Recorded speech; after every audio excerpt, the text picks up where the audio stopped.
నేను ఈరోజు సొరకాయ కూరని ఇలా కుక్కర్లో చేస్తున్నాను. కొంచెం ఆయిల్లో తాలింపు పెట్టుకుని సన్నగా తరిగిన సొరకాయ ముక్కలను ఉల్లిపాయ ముక్కలు వేసి ఉప్పు పసుపును ఒక పొండుమిర్చిని వేసా కారానికి.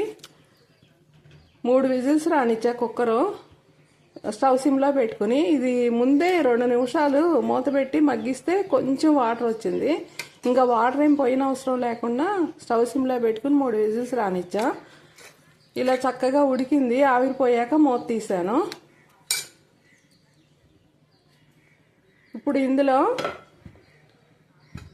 మునగ చెట్టు పూలు ఇవి, కొంచెం గరం మసాలా,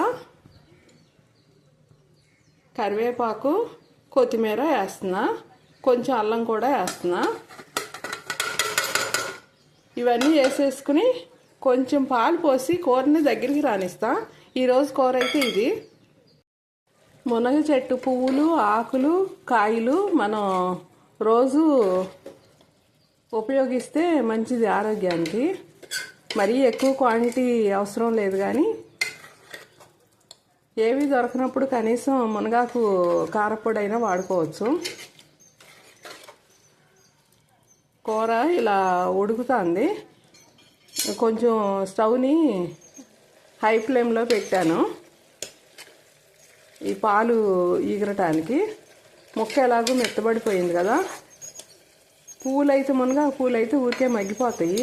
అట్లా మునగాకు పువ్వులని కొంచెం ఉల్లిపాయ వేయించుకుని అందులో వేసుకుని అయినా వండుకోవచ్చు కూర, అచ్చగా మునగాకు పువ్వులని.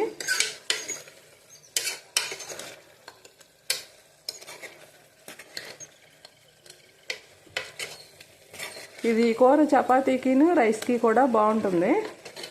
రాగి ముద్దలో కూడా తినొచ్చు. అయిపోయింది. ఇలా ఈ మాత్రం ఉంచుతాను. ఆరాక ఇంకా కొంచెం చిక్కబడుతుంది.